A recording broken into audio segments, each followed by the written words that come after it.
CMF Crime Up family. So I'm back with another true crime story. I'm back like I never left. You may hear some banging going on in the background, and that's because they're doing some work on the house next door.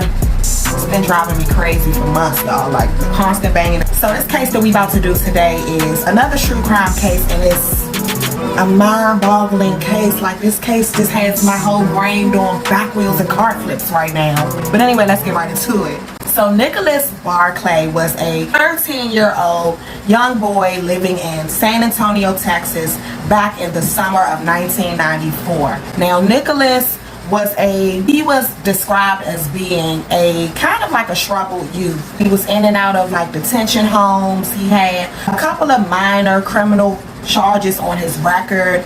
On the evening of June 10th, Nicholas actually decided to go to the basketball court, which was not far from his home, to play basketball with some of his friends. Now, as the night got later, one by one his friends all left the basketball court and they began to go home. And so it got to the point where Nicholas was the only one left at the court. Now, eventually Nicholas goes to a payphone and he calls his older brother, Jason, who is 24 years old and was Nicholas's half brother. And he calls Jason and he asks his brother Jason for a ride. Now, Jason tells his brother Nicholas, like, no, you need to walk because mom is asleep. Now, Nicholas's mother was a single mom. She was working as a waitress back in 1994, and she apparently was working the night shift. And so a lot of times during the daytime, his mother would be asleep. And so the big brother did not want to, wake the mom up by starting the car. So he just went ahead and told Nicholas to walk. I believe they only lived I don't know exactly how far, but it was not that far from the basketball court. Now, little did he know, little did the big brother know, that decision would be detrimental, because somewhere between the basketball court and the walk home, Nicholas Barclay disappeared.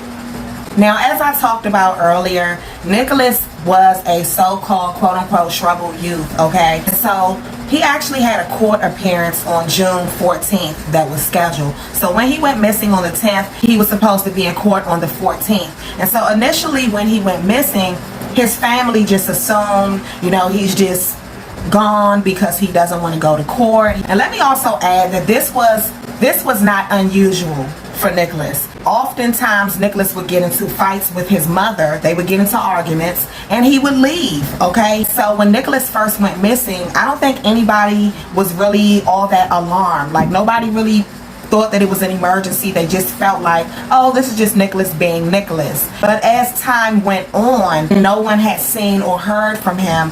It was very obvious that something tragic had happened. And so because of Nicholas's past history of, running away from home, again, his family was not very alarmed when he first went missing. And so he was not reported missing for 3 days. And when he was finally reported missing by his mother, Beverly, the police really didn't take the case seriously, because the police also knew Nicholas. They had a history with him, and they knew Beverly, who again is Nicholas's mother. And Beverly was a former drug addict. So this was a family that, the police was frequently coming out to their home for some kind of domestic disturbance, and they were well known to the police. So I don't know really how much effort early on, I don't know how much effort the police initially even put into looking for this little boy.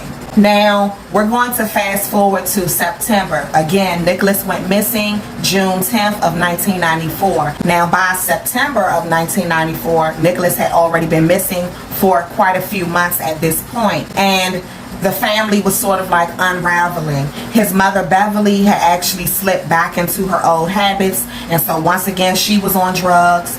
His older brother, Jason, was back on drugs. And I believe that Jason really felt guilty. I think that because he didn't go and pick his brother up, he held a lot of guilt. Now, in September, Nicholas's older brother, Jason, actually made a phone call to police that was very interesting. And he told police that someone had attempted to break into their garage. He believed that person was Nicholas. Now, the police, they did come out and they did follow up on this. However, they were never able to find any kind of evidence to either confirm or deny that it was in fact Nicholas.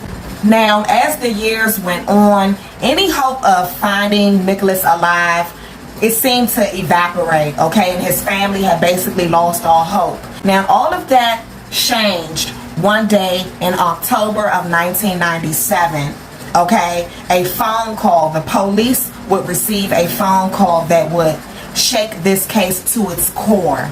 Now, again, the police in San Antonio, Texas received a phone call in October of 1997. And this phone call came from law enforcement all the way in Spain. Now, apparently, a young man had been found. First, they thought that he was just a runaway. This young man revealed that his name was Nicholas Barclay, okay? And that he was the same Nicholas that had originally went missing back in 1994 from San Antonio, Texas. Now, the police were absolutely flabbergasted by this, okay? They could not believe it. They were all in shock because everyone was wondering, how is it that this kid who's been missing for 3 years, how does he get from San Antonio, Texas, all the way to Spain? And he basically tells them that when he was walking home that night, back in 1994, he was actually kidnapped. Okay, and his kidnappers started to traffic him. So Curry was Nicholas's half sister. Okay, so when Curry found out the news that Nicholas had been found, he had been located in Spain, of course, she was overjoyed. And so she was the one that was actually appointed to go to Spain and get her brother. Now, when Curry finally arrived at this, youth facility to pick her brother up, his behavior was really strange. He actually went and locked himself into a bathroom and he refused to come out. Okay, and it took a while of them talking to him and, coaxing him, and he finally came out of the bathroom. And when Curry first laid eyes on her brother, he looked a bit older, obviously, because 3 years had went by. She was overjoyed. She was happy to see him. Now, of course, the next day, Curry was on a plane with Nicholas and they were both headed back to Texas. When they got to the airport, of course, Nicholas's and Curry's mother, Beverly, was there. She was, overjoyed. She was crying. And so, the whole family was just overjoyed to have him back. Like, imagine your loved one or your family member being missing for 3 years and you think that they're dead, okay? And then finally, after all of this time, you are reunited with them. Now, as Nicholas tried to settle back into his new life in Texas, it was kind of rough.